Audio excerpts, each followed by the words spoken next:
नमस्कार मित्रांनो, viral Indian या यूट्यूब चॅनलवरती तुम्हा सर्वांचं पुन्हा एकदा मनापासून स्वागत। तर मित्रांनो, आज बोलणार आहोत आपण शक्तिपीठ महामार्ग हा महाराष्ट्रासाठी कसा गेम चेंजर ठरणार आहे। नुकताच मुख्यमंत्र्यांनी याबद्दल खूप काही माहिती सांगितली आहे, तरी हा व्हिडिओ शेवटपर्यंत नक्की बघा आणि आपल्या चॅनलला सबस्क्राइब केलं नसेल तर प्लीज चॅनलला सबस्क्राइब देखील करा। समृद्धी महामार्गाप्रमाणेच शक्तिपीठ महामार्गावर सरकारकडून आता काम चालू आहे। आज विधानसभेत मुख्यमंत्री देवेंद्र फडणवीस यांनी शक्तिपीठ महामार्ग हा महाराष्ट्रासाठी कसा गेम चेंजर ठरणार आहे हे सांगितलं आहे।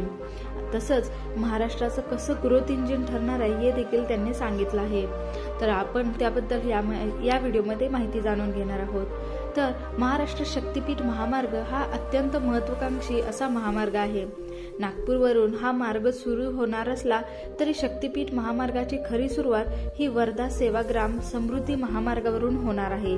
वर्धा, यवतमाळ, हिंगोली, नांदेड, परभणी, बीड, लातूर, सांगली, सोलापूर, कोल्हापूर, सिंधुदुर्ग इथपर्यंत हा महामार्ग असणार आहे।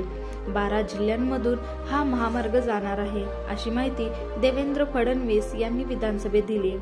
शक्तिपीठ महामार्गावरील माहूर, कोल्हापूर, तुळजापूर, अंबेजोगाई, परळी, वैजनाथ, पंढरपूर, कारंजा लाड, गाणगापूर, नरसोबाची वाडी, औदुंबूर, दत्तगुरूंचं स्थान अशी अनेक धार्मिक ठिकाणं या शक्तिपीठ महामार्गाशी जोडलेली आहेत, हे देखील देवेंद्र फडणवीस यांनी सांगितलं। शक्तिपीठ महामार्ग हा केवळ पर्यटनाचाच महामार्ग नाही। शक्तिपीठ महामार्गामुळे मराठवाड्यात वेगाने आर्थिक औद्योगिक विकास होणार आहे। मराठवाड्यातून हा महामार्ग जास्त प्रमाणात जाणार आहे। कोकण आणि दक्षिण महाराष्ट्र सेंट्रल इंडियाशी जोडले जाणार आहेत। शक्तिपीठ महामार्ग कोकण दुर्गती महामार्ग आणि समृद्धी महामार्ग असा त्रिकोण तयार करत आहे, असं देखील देवेंद्र फडणवीस यांनी सांगितलं। वाढवण देशातील मोठे बंदर आहे। आता या वाढवण पोर्ट पर्यंत समृद्धी महामार्गावरून नाशिक पासून थेट 100 किलोमीटरचा रस्ता करतोय। याचा फायदा नाशिकला नक्की होईल। नाशिक वाढवणचं नवीन औद्योगिक केंद्र बनलं आहे, त्यामुळे समृद्धी महामार्गावरील सर्व जिल्ह्यांना पोर्ट कनेक्टिव्हिटी मिळेल। शक्तिपीठ महामार्ग हा रस्ता नाही, ग्रोथ इंजिन म्हणून पाहतोय, असं देखील देवेंद्र फडणवीस हे बोलले। मेजरमेंट झाल्यानंतर अधिग्रहण सुरू होईल, असं देखील ते म्हटले। कोल्हापूर जिल्ह्यात काही प्रमाणात विरोध आहे, हे नाकारत नाही। तसेच ते बोलले, कोल्हापूरला गेल्यावर त्या ठिकाणी जवळपास 5 तालुक्यातले शेतकरी त्यांना येऊन भेटले। 200 शेतकरी आले होते।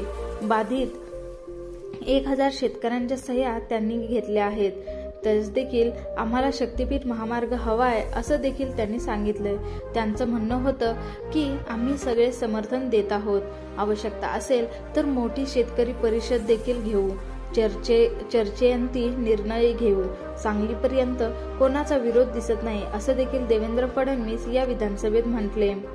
2022 साली दावोसला कोण गेलं होतं? आदित्यजी गेले होते का? आमचं जून 2022ला सरकार आलं, तिथे 80,000 कोटीचे करार केले। टाटा लॉयर फार्मा भारतीय कंपनी, GR कृष्णा भारतीय कंपनी, सोनल इटेबल भारतीय कंपनी, PG भारतीय कंपनी, यादीच तुम्हाला देतो। पण दुर्दैवानं त्यानंतर बॅकआउट झाल्या। चायनात प्रॉब्लेम झाले, त्यामुळे त्या बॅकआउट झाल्या, पण त्यांना आपण परत आणू, असं देखील मुख्यमंत्री देवेंद्र फडणवीस विधानसभेच्या भाषणात म्हटले। या कंपन्यांना पैसा परदेशी आहे। दावोस हे जगभरातील फायनान्स इंडस्ट्री आणि बिझनेसची पंचायत आहे। यावर चर्चा होते, करार होतात। दावोसच्या निमित्ताने जगभरातील इंडस्ट्री तिकडे मीटिंग ठेवतात, त्यामुळेच भारतीय कंपन्याही तिथे येतात आणि करार करतात।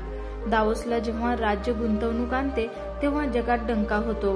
तिथे फक्त महाराष्ट्राची चर्चा होती, त्यामुळे संकुचित बुद्धीने पाहू नये, असं देखील देवेंद्र फडणवीस आपल्या सभेत म्हटले। तर मित्रांनो, ही होती शक्तिपीठ महामार्गाबद्दलची माहिती। तुम्हाला हा व्हिडिओ कसा वाटला हे नक्की कमेंटमध्ये सांगा। तसेच अशाच इंटरेस्टिंग व्हिडिओसाठी व्हायरल इंडियनला व्हिजिट करा।